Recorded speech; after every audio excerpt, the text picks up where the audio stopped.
You didn't choose the trauma, but you can choose to stop living in survival mode. The truth is, trauma wasn't your fault. The trauma that you have today, it wasn't to a large extent your fault. You didn't choose to be born into the family or the country that you were born in, with the people and the culture and religion that they carried or values. However, you can choose to change it. You didn't ask for it. You shouldn't have had to endure it. But also, this is the truth.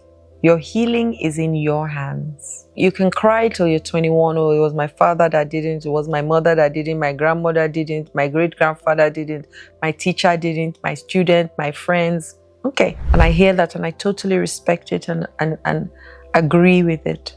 But when you get to a certain age, and let's maybe move it to 25, your life, how your life turns out, becomes your responsibility. You can choose to do more than survive. You can choose to thrive. And so let's step into this possibility together, and I'm going to share 3 points. Trauma taught you to survive, but it also robbed you of thriving. So trauma is not all bad now, is it? The way I put it. It's not. Trauma teaches you how to survive in ways that you didn't even realize that you could. You're here. You're watching me. In spite of all the things that have happened, you are here and watching me.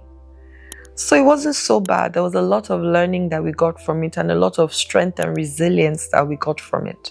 Maybe you are also hyper independent and you're convincing yourself you don't need anyone. Maybe you stayed so busy so you wouldn't have the time to feel. Maybe you have built walls so high that no one, not even you, can break them down. However, you can change all of that. Still be strong and soft at the same time. One woman I worked with described her life as a functional chaos. She was successful at work, her bills were paid on the outside, and I'm talking about women a lot because I've listened to a lot of women complain about this, and that's why I'm doing this series. It seemed like she had it all together. She was the epitome of a successful woman. But internally, she was exhausted, she was anxious and constantly on the edge. She said, Adeola, I've been in survival mode for as long as I don't even know. And I don't know what peace looks like or feels like. And I felt so bad for her because I know that thriving is about living fully, not out of fear. And I had to teach her that. But I had to learn it to be able to teach it to her. It's about pursuing joy, embracing connection, and giving yourself the grace to grow beyond the pain. And Viktor Frankl says, when we're no longer able to change a situation, we are challenged to change ourselves. And so, congratulations, you survived the trauma. Now it's time to release yourself and allow yourself thrive. I don't think anything is so bad that there's no good in it. I don't think so. But I know that we all can create coping mechanisms, we all can have conclusions, we all can come out with certain decisions that we take from a place of pain that do not serve us and will not serve us. But if you change the way you think, then the things around you will change. And we might not be able to change the situation or handle a situation in a particular way, but when we change ourselves within the situation changes. Overachievement can be a shield from feelings of unworthiness as well. When I talk to overachievers, and there's so many women who, you should hear their dreams. And I'm speaking to you women right now, and you know who you are. You have built an incredible life, career, or business, all to prove that you are enough. But deep down, there's still that voice whispering, if you stop, people will see the real you. And what if you are not enough for them? What if people can see through this your charade or facade?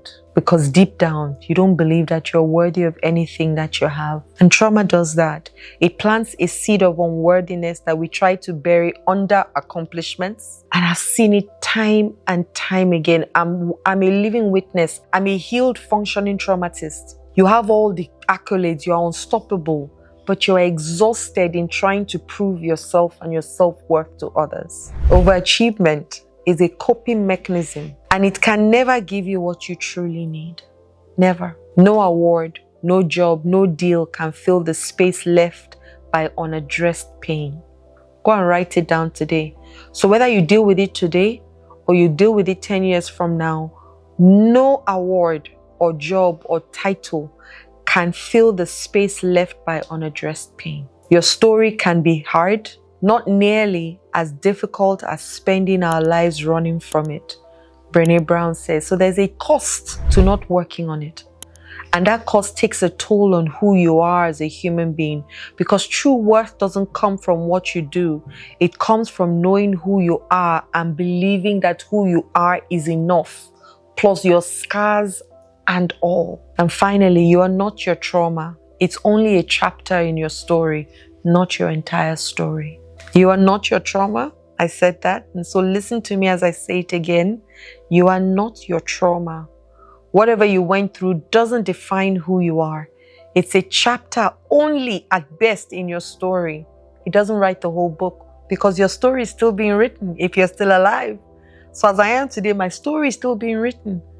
The things that I will still do will still be added to the story of my life. So the trauma was just a part of this book. It's not the entire book. And just like every story, you have the power to write the next chapter differently, which is what I did. I had to go through healing and therapy and coaching and counseling to rewrite my story and start to rewrite the story that I choose to have. You are not the thing that happened to you. You are the woman who survived it. You are the man who survived it. And you must give yourself kudos for surviving it. And that then means because you survived it, you have the strength to rewrite your story. Now, healing doesn't erase the story. It doesn't erase what happens. But it gives you the power to put it in perspective. So you reframe it. Healing does not erase what happened. It still happened. But when you reframe it from a place of strength and power, then you are able to work with it, carrying it on your shoulders with pride. It becomes part of your journey. It's not your destination, right? So you've got to tell that story in the way that is going to empower you. You've got to reframe it. You've got to. You didn't choose the trauma. You didn't choose how the trauma will happen to you. It happened. But it's not the end of your life. And it's not the end of your story. You get to choose what happens next. You have spent long in survival mode, building walls and burying your pain. You have. But now it's time to break free. And I want you to picture a life where you no longer feel like you're proving something to anyone in this world. A life where your achievements come from joy, not fear. A life where your past no longer defines you. You have the power to turn that page right now and rewrite the story, or write a new story. Reframe the past, but take it from now and write a new story. Let go of the pain, embrace freedom, embrace joy, embrace love that you deserve. I'm going to ask you a question. What would the next chapter of your life look like? Because only you can start to write that right now. Holding on to all the strengths and knowledges and learnings that you got from the past and creating something phenomenally powerful, knowing who you are and knowing whose you are. I want you to write down 3 strengths you've developed through this surviving. 3 things, because there's always a learning and always a lesson. So my exercise for you today is that. 3 things, 3 strengths you have developed through this survival mode that you have been for a very long time, and imagine how you could use them if you were healed. Did you hear that? 3 things that you learned.